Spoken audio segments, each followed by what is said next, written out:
Hello friends, நான் உங்கள் சிந்து. இது நம்ம ஷோ டைம் சேனல். வேள்பாரி பாகம் 1 அத்தியாயம் 12. ஒரு பொன்வண்டு கூட்டுக்குள் நுழைவதைப் போல் இருந்தது. விளிம்பில் கருமை கொண்டு நீண்டு கிடந்த மரக்கிளைகள் அந்த பொன்வண்டின் எண்ணற்ற கால்கள் என காட்சியளித்தன. மாளிகையின் மேல் மாடத்தில் நின்றபடி மேற்கு திசையில் மலையில் மறையும் சூரியனை பார்த்து கொண்டிருந்தார் கபிலர். கண்கள் ஊர்ந்து இறங்கும் பொன்வண்டை பார்த்து கொண்டிருந்தாலும் மனம் முழுவதும் காலை சூரியனே நிறைந்திருந்தான். அருகில் யாரோ வரும் காலடி யோசை கேட்டு திரும்பினார். மறையும் கதிரவனிடம் ஒளி வாளை ஒப்படைத்து கொண்டிருக்கிறீர்களா என கேட்டுக்கொண்டு இன்முகத்தோடு வந்தான் பாரி. இருவரும் பேசியபடியே இருக்கையில் அமர்ந்தனர்.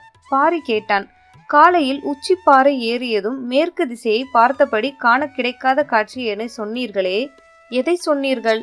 காலையில் கண்ட காட்சியை சற்றே அசை போட்ட கபிலர், அதுவா? மேலே ஏறியதும் முதலில் கண்ணில் பட்டது கோட்டை சுவரே இல்லாத இந்த நகர் அமைப்புதான். இப்படி ஒரு தலைநகர் உலகில் எவ்வியூர் மட்டுமாகத்தான் இருக்கும்.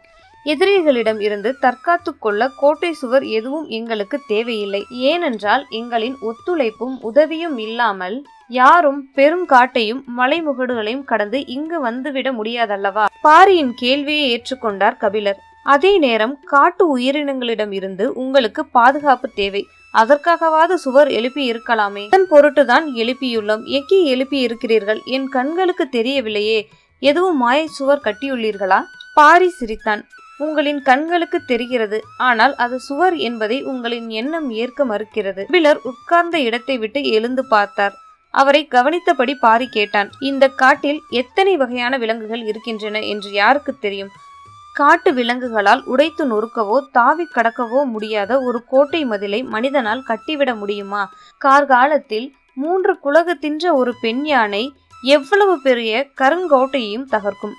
அதிங்கத்தை தின்ற ஆண் யானை கூட்டம் உள் நுழைந்தால் பெரும் மழையும் கிடுகிடுக்கும். மரமேறி உயிரினங்களால் தாவி கடக்க முடியாத தடுப்பு சுவரை எழுப்ப முடியுமா? இந்த மலைத்தொடர் வடதிசையிலும் தென் திசையிலும் எவ்வளவு தொலைவு நீண்டு கிடக்கிறதோ யார் அறிவார்? இடையில் சிறு பகுதியில் பரம்பு நாடு இருக்கிறது. எண்ணிக்கையில் அடங்காத விலங்கு கூட்டங்கள் நாள்தோறும் இடமும் வளமுமாக எங்களை கடக்கின்றன. இவற்றிடம் இருந்து பாதுகாக்க எத்தனையோ முறைகளை கையாண்ட எம் முன்னோர்கள் இறுதியாக இந்த நாகப்பச்சை வேலியை பெருங்கோட்டையாக எழுப்பினர். கபிலர் சுற்றும் முற்றும் பார்த்தார். எவ்வியூரின் கடைசி வீடுகளும் தெருக்களும் முடிவடைந்து சிறிது தொலைவில் இருந்து காடு ஆரம்பம் ஆகிறது. இதில் வேலியோ சுவரோ எங்கே இருக்கிறது என யோசித்தபடி நின்றார். பாரி சொன்னான், ஊரில் எல்லை முடிவடைந்ததும் காடு தொடங்குகிறது. இடையில் வேலி எங்கே இருக்கிறது என்று நினைக்கிறீர்களா? நீங்கள் பார்க்கும் அந்த காட்டின் தொடக்கம் இயற்கையானது அன்று. அந்த தாவரங்கள் தாமாக முளைத்தவை அல்ல. நாங்கள் அறிந்த இந்த பெரும் உலகெங்கிலும் இருந்தும் கொண்டு வந்து இங்கு முளைக்க வைத்தவை. கபிலர் பாரியை கூர்ந்து பார்த்து கொண்டிருந்தார். காட்டிலுள்ள ஒவ்வொரு உயிரும் தின்னக்கூடிய தாவரங்களும் உண்டு, தின்னக்கூடாத தாவரங்களும் உண்டு. நுகரக்கூடியதும் நுகரக்கூடாததுமான பச்சிலைகள் உண்டு. பற்றக்கூடியதும் பற்றக்கூடாததுமான செடி கொடிகள் உண்டு. நாங்கள் காட்டு உயிரினங்கள் நுகரவும் நெருங்கவும் பற்றவும் முடியாத தாவரங்களை கொண்டு ஒரு பெரும் வேலி அமைத்துள்ளோம். தலைமுறை தலைமுறையாக எங்கள் தாவர அறிவின் சேகரம் இந்த நாகப்பச்சை வேலிதான். இவ்வளவு எளிதான வார்த்தைகளால் எவ்வளவு பெருஞ்செய்தியை சொல்லிக் கொண்டிருக்கிறான் பாரி என நம்ப முடியாமல் நின்று கொண்டிருந்தார் கபிலர். இதை எப்படி மனிதனால் செய்ய முடிந்தது? அதை செய்ய முடிந்ததால் தான் நாங்கள் இங்கு வாழ்கிறோம். காற்று கூட உள் நுழைய முடியாத இந்த கானகத்தில் ஓரிரு வீரர்கள் காவல் காக்க நாள்தோறும் தூங்கி உயிரோடு எழுகிறோம். எங்கள் குழந்தைகள் மறுநாள் காலை சிரித்து கொண்டு விளையாடுகின்றன. எங்கள் இளைஞர்களின் இதழ்களில் முத்தங்களின் ஈரம் ஊறிக்கொண்டே இருக்கிறது. இது எப்படி? நாத்தயங்கி வெளிவந்தன கபிலரின் சொற்கள். வெறிமனம் கொண்ட செடி கொடி மரங்களால் சூழ்ந்து கிடக்கிறது இந்த வேலியின் வெளிப்புறம். நடுப்பகுதியோ புறவைரமும் அகவைரமும் பாய்ந்தோடும் மரங்கள் ஒன்றை ஒன்று பின்னி கிடப்பதை போல நன்கு திட்டமிட்டு வளர்க்கப்பட்டுள்ளது. வெளிநஞ்சு மற்றும் உள்நஞ்சு தாவரங்களால் தலைத்து கிடக்கிறது இதன் முதல் பகுதி. இந்த 3 பகுதிகளின் இடைவெளிகளிலும் நஞ்சேறிய அலறி வேர் கொண்டு சுருக்கு வலை பின்னப்பட்டுள்ளது. நஞ்சு பிசின் வலியும் மருவு தொடரிப்பட்டைகள் இடைவிடாது இருக்கும். ஒன்றின் மேல் ஒன்றாக வைத்து பின்னி பிணைந்து உருவாக்கப்படும் பிணையல் மாலையைப் போல தாவர பச்சிலைகளோடு பிணைந்து கட்டி கிடக்கும். அந்த கணுக்கள் தோறும் வேர்களை உண்டாக்கி அந்த பச்சிலை செடிகள் தலைத்தபடி இருக்கும். அந்த வேலிக்குள் உருவாக்கப்பட்டுள்ள அனைத்து தாவரங்களின் மீதும் குறுக்கும் நெடுக்குமாக படர்ந்து கிடக்கும் எண்ணிலடங்கா படர் கொடிகளும் சுற்று கொடிகளும் தான் இந்த நாகப்பச்சை வேலியின் உயிர் நாடி. வலப்புறம் சுற்றும் கொடியும் இடப்புறம் சுற்றும் கொடியும் ஒன்று மாற்றி ஒன்றாக படர்ந்து கொண்டே இருக்கின்றன. சுருண்டு எழும் அவற்றின் ஊசி நாவுகள் எதிரெதிர் திசையில் ஒரு சேர பின்னியபடி மேலெழுகின்றன. உதிர்ந்து கொண்டிருக்கும் இலையை கூட இந்த வேலி அந்தரத்தில் நிறுத்திவிடும். விலங்கின் நாசியை வெகு தொலைவிலேயே இந்த வெறிமனம் தாக்கும். அதையும் கடந்து உள்நுழையும் உயிரினம் விஷமுள்ளாலோ நஞ்சு கணுக்களாகோ நாவில் படும் பச்சிலையாலோ சற்றே மயங்கி அமரும். அந்த கணத்தில் அதன் மயிர்கால்கள் ஒவ்வொன்றையும் பற்றி உள்ளிழுக்கின்றன சுருட்கொடிகள். அந்த உயிரினத்தின் இயக்கத்தை மிக விரைவாக தனது கட்டுக்குள் கொண்டு வந்து விடுகிறது இந்த நாகப்பச்சை வேலி. அதன் பிறகு அந்த விலங்கு அமர்ந்த இடத்தில் உள்ள தாவரமும் கரையான்களும் எறும்புகளும் சிலந்திகளும் சற்றே கூடுதல் செழிப்பு கொள்கின்றன. பாரி சொல்வதை வாய்ப்பிழந்து கேட்டுக்கொண்டிருந்தார் கபிலர். தாமரை இதழை ஒன்றின் மேல் ஒன்றாக அடுக்கி அதன் மேல் ஊன்றப்படும் வேலம் முள் முதல் இதழுக்குள் இறங்கும் நேரம்தான் கனப்பொழுது. 3ஆம் இதழை கடக்கும் நேரம்தான் இமைப்பொழுது. 6ஆம் இதழுக்குள் நுழையும் நேரம்தான் வினாடி பொழுது. எந்த ஒரு விலங்கின் இயக்கத்தையும் வேலம் முள் 6ஆம் இதழை கடக்கும் பொழுதுக்குள் நிறுத்திவிடும் ஆற்றல் இந்த நாகப்பச்சை வேலிக்கு உண்டு என்று எம் முன்னோர் கூறுவர். இயற்கையை பற்றிய பேரறிவின் முன்னர் தூசி என நின்று கொண்டிருப்பதாக கபிலர் உணர்ந்தார். மேற்கு மலையின் விளிம்பில் பொன்வண்டு தனது கடைசி கால்களை உள்ளிழுத்து கொண்டிருந்தது. பாரி இறங்கும் கதிரவனையே பார்த்து கொண்டிருந்தான். வியப்பை விலக்கி சற்றே ஆர்வம் மேலிட கபிலர் கேட்டார், எந்த வெறிமனம் யானைகள் கூட்டத்தை விரட்டக்கூடியது? ஒளி உள்வாங்கும் அழகை பார்த்தபடி பாரி சொன்னான், ஏழிலை பாலை. கபிலரின் கண்கள் பூத்தன. அந்த மரத்தின் வாடையை நுகரும் யானைகள் காத தொலைவுக்கு விலகி ஓடும் என்றான் பாரி. அந்த மரங்கள் எங்கே இருக்கின்றன? நான் அருகில் சென்று பார்க்க வேண்டும். பாரியின் உதட்டில் சின்னதாக ஒரு சிரிப்பு ஓடி மறைந்தது. சிரிக்கக்கூடிய கேள்வியையா நான் கேட்டுவிட்டேன் என்று எண்ணியபடி அவனது மறுசொல்லுக்கு காத்திருந்தார் கபிலர். ஒவ்வொரு திசைக்கும் ஒரு மரம் நின்று கொண்டிருக்கிறது. எறும்பு கூட்டங்கள் போல் யானை கூட்டங்கள் திரியும் இந்த காட்டில் திசைக்கு ஒரு மரம் போதுமா? அதற்கும் அதிகமாக வைத்தால் எவ்வியூர் தாங்காது என்றான் பாரி. கபிலருக்கு பதில் விளங்கவில்லை. பாரி சொன்னான், அந்த மரத்தால் வேறு தொல்லைகள் இருக்கின்றன. மத யானை ஏழிலை பாலையின் வாசனையை நுகர்ந்து விட்டால் வெறி கொண்டு வந்து அந்த மரத்தை அடியோடு பிடுங்கி எரிந்து நாசம் செய்துவிடும். எப்படி அதை எதிர்கொள்வீர்கள்? மத யானையை எதிர்கொள்வது எளிது. அதைவிட சிக்கலான பிரச்சனை உண்டு. அதுதான் மிக முக்கியமானது என்றான். மத யானையை எதிர்கொள்வதை விட முக்கியமான பிரச்சனையா? என்ன அது? அந்த மரத்தின் வாசனை காமத்தை தூண்டும். கோல் கொண்டு நெருப்பை கிளறுவதை போல் அது நறுமணம் கொண்டு காமத்தை கிளர்த்தி கொண்டே இருக்கும். சற்றே இடைவெளி விட்டு பாரி சொன்னான், எவ்வியூருக்குள் வேறு வேலையும் நடக்க வேண்டும் அல்லவா? அதனால்தான் திசைக்கு ஒரு மரம் மட்டுமே வைத்திருக்கிறோம். பாரியின் சொல்லை தாண்டி வெளிவந்தது சிரிப்பு. கபிலரும் சேர்ந்து சிரித்தார். நினைவு வந்ததும் சட்டென சிரிப்பை அடக்கிவிட்டு கேட்டார், அதனால்தான் மரத்தின் அருகில் சென்று நான் பார்க்க வேண்டும் என்று கேட்டதற்கு நீ சிரித்தாயா? அவ்வளவு நேரம் அடக்கமாக வெளிப்பட்ட சிரிப்பு இப்பொழுது பீரிட்டது. சிரித்தபடியே ஆம் என தலையை மேலும் கீழுமாக ஆட்டினான் பாரி. கபிலர் சற்றே வேகமாக, ஏழிலை பாலையை அடியோடு வீழ்த்தும் மத யானை மனிதரிலும் உண்டு. சட்டென பாரி சொன்னான், காமம் கொண்டு அஞ்சும் சொல் இது. அச்சமில்லை என்று சொல்ல நான் பொய்யன் அல்ல. ஆனால் அஞ்ச மாட்டேன் என சொல்ல பொய் தேவையில்லை. அதுதான் புலவன். சொல் சுடும்போது சொல்லை சுடுவான் என்று சொல்ல கேட்டுள்ளேன். இன்றுதான் சொல்லி கேட்கிறேன். நாளிகை மணியோசை எவ்வியூர் முழுவதும் எதிரொலித்தது. சூரியன் முழுவதும் விழுந்தவுடன் இருள் காட்டின் எல்லா திசைகளில் இருந்தும் இறங்கிக் கொண்டிருந்தது. பந்தங்களை ஏற்றும் வீரர்கள் கையில் நீண்ட குழல் போன்ற விளக்குகளுடன் ஓர் இடம் நோக்கி குவிந்து கொண்டிருந்தனர். பேச்சு எதிர்பாராத கணத்தில் காமத்துக்குள் போனதை பற்றி எண்ணியபடி கபிலர் கூறினார்.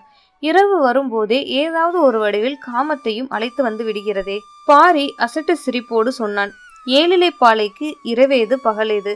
பரம்பு மலை ஏறத் தொடங்கியதில் இருந்து தனது சொல் முறியும் ஓசை விடாமல் கேட்டுக்கொண்டிருந்தார் பாரி சொன்னான், ஏழிலை பாலையின் அடிவாரத்துக்கு வள்ளியை அழைத்து வந்ததுதான் முருகன் செய்த மிக பெரிய தந்திரம். இல்லை என்றால் வள்ளியை ஒரு நாளும் அவனால் இணங்க வைத்திருக்க முடியாது. அவனும் குறுக்கு வழியைத்தான் கையாண்டானா? சற்றே தயக்கத்துடன் ஆம் என சொல்லியபடி தொடர்ந்தான் பாரி. முருகன் வேட்டுவர் குலம், வள்ளியோ கொடி குலம். செடி கொடிகளை அறிந்தவர்கள் வேட்டையாடியவர்களை விட மனநுட்பத்தில் முன்னேறியவர்கள் அல்லவா? வலிமையை விட நுட்பத்துக்குத்தானே ஆற்றல் அதிகம். அதனால்தான் முருகனால் வள்ளியின் மனதில் எதை சொல்லியும் இடம் பிடிக்க முடியவில்லை. காட்டை அழித்து பயிரிடும் முன் அந்த நிலத்தில் காமம் நிகழ்த்தி மனித குருதி படிந்த தாய் நிலத்துக்குள் முதல் பயிரிடுதலை தொடங்கியவர்கள் தான் கொடி குலத்தவர்கள். முதலில் நட்ட வள்ளிக்கிழங்கை தோண்டி எடுக்கும் போது இடுப்பு வலி கண்டு அந்த நிலத்திலே பிறந்தாள் அந்த பெண். விதைத்த இடத்திலே முளைத்தவள் அவள். அதனால்தான் அந்த செவ்வள்ளி கிழங்கின் பெயரையே அந்த அழகிய பெண்ணுக்கு சூட்டினர். வள்ளிக்கிழங்கும் வஞ்சி கொடியுமே பெண்ணாக மாறிய பேரெழில் கொடிக்குலத்துக்கு உரியது. செடி கொடிகளை அறிந்தவர்களை எளிதில் ஈர்க்க முடியாது. அவர்கள் கணந்தோறும் உயிரின் வளர்ச்சியை பார்த்து மகிழ்ந்தவர்கள். வண்ணங்களையும் வாசனைகளையும் அவர்கள் அளவுக்கு அறிந்தவர்கள் யாரும் இருக்க மாட்டார்கள். அவர்களின் கவனத்தை கவர்வதோ காதலை பெறுவதோ எளிதல்ல. வேறு வழியே இல்லாமல் தான் ஏழிலை பாலையின் அடிவாரத்துக்கு வள்ளியை அழைத்துச் சென்றான் முருகன். கபிலரின் கண்முன் காலமும் காதலும் கடவுளும் ஒன்றை ஒன்று பின்னி மேலே எழுந்தபடி இருந்தன. ஆண் ஆதியிலிருந்தே வெல்வதற்குத்தான் முயன்றிருக்கிறான். பெண் ஆதியிலிருந்தே நம்புவதற்குத்தான் ஆசைப்பட்டிருக்கிறாள். பாரி சொன்னான், ஏழிலை பாலை பெண்மையால் பூக்கும். அதைவிட முக்கியம், பெண்ணையும் ஆணையும் ஒரு சேர பூக்க வைக்கும். வியப்பு நீங்க சிறிது நேரமானது. உள்ளுக்குள் ஏனோ ஒரு சிரிப்பு பொங்கி வந்தது. அதை அடக்க முடியவில்லை. சற்றே திரும்பி சிரித்தார் கபிலர். ஏளனம் கொண்ட அந்த சிரிப்பின் துணியை கவனித்த பாரி, இதில் சிரிக்க என்ன இருக்கிறது என பார்வையால் கேட்டான். கபிலர் சொன்னார், அந்த ஏழிலை பாலையை தலைமாட்டில் நட்டு வைத்து குடும்பம் நடத்தி கொண்டிருக்கும் ஊரோடு நான் வந்து சேர்ந்து விட்டேனே என்று நினைத்து சிரித்தேன். கபிலரோடு சேர்ந்து வெடித்து சிரித்தான் பாரி. இருளை விரட்ட பந்தங்கள் தயாராகி கொண்டிருந்தன. பாரி சொன்னான், பந்த ஒளிக்கு பூச்சிகள் வந்து விழாமல் இருக்க இலுப்பை எண்ணெய் ஊற்றப்படுவதை நீங்கள் அறிவீர்கள். ஆனால் அதற்கெல்லாம் இந்த காட்டுப்பூச்சிகள் கட்டுப்படாது. நாங்கள் பயன்படுத்துவது கொம்பன் விளக்குகள். அதில் நாகக்கழிவும் நச்சு பிசுனும் சேர்த்து மூழ்கி இருப்போம். பந்தம் எரிவது திரியில் இருந்து மட்டுமல்ல, திரியோடு சேர்த்து விளக்கின் விளிம்பும் கரியபடி தீந்து எரியும். அந்த வாசனையை ஊடறுத்து பூச்சிகளால் உள்நுழைய முடியாது. ஒரு வகையில் இதை ஒளிவலை என சொல்லலாம். ஒவ்வொரு பருவ காலத்துக்கும் மாறுபடும் பூச்சி இனங்களுக்கு ஏற்ப கொம்பனில் தேய்க்கும் பசையும் மாறும், எண்ணெயின் சேர்மானமும் மாறும். அப்போதுதான் அவற்றை கட்டுப்படுத்த முடியும். கபிலர் பந்தம் ஏற்ற போகும் காவலர்களை பார்த்து கொண்டிருந்தார். ஒரு பெரும் தாழ்வாரத்தின் அடியில் அவர்கள் எல்லோரும் கூடியிருந்தனர். கொம்பன் விளக்கின் எண்ணெய் ஊற்றப்பட்ட பிறகும் அவர்கள் நெருப்பை பற்ற வைக்காமல் யாருக்காகவோ காத்திருந்தனர். தொலைவில் மாளிகையின் மேல் மாடத்தில் இருந்து அதை பார்த்து கொண்டிருந்த கபிலர் கேட்டார், உனது உத்தரவுக்காகத்தான் காத்திருக்கிறார்களா? இல்லை, அவர்கள் குலநாகினியின் வருகைக்காக காத்திருக்கின்றனர். பாரி சொல்லிக் கொண்டிருக்கும் போதே வயதான கிழவிகளின் கூட்டம் ஒன்று எவ்வியூரின் கீழ் திசையில் இருந்து நடந்து வந்து கொண்டிருந்தது. கபிலர் எட்டி பார்த்தார். பாரி கையை கட்டி சொன்னான், அதுதான் நாகினிகளின் கூட்டம். அதற்குள் தான் குலநாகினி வந்து கொண்டிருப்பாள்.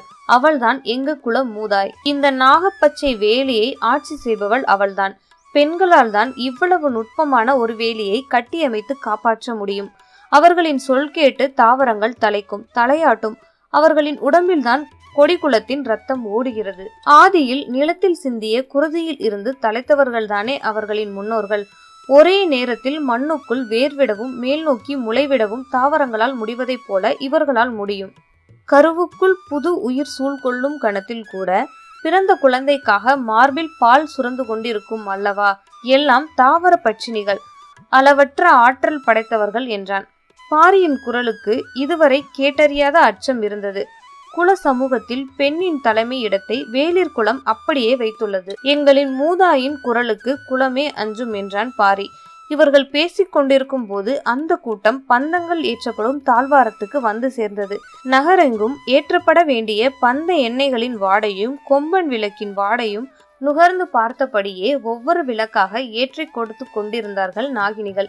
ஏற்றப்பட்ட விளக்குகளை கையில் ஏந்திய வீரர்கள் அவற்றை உரிய இடங்களுக்கு எடுத்து சென்று கொண்டிருந்தனர். நாகப்பச்சை வேலியையும் ஒளி வலையையும் கட்டி ஆள்பவர்கள் குலநாகினியின் தலைமையிலான பெண்களே.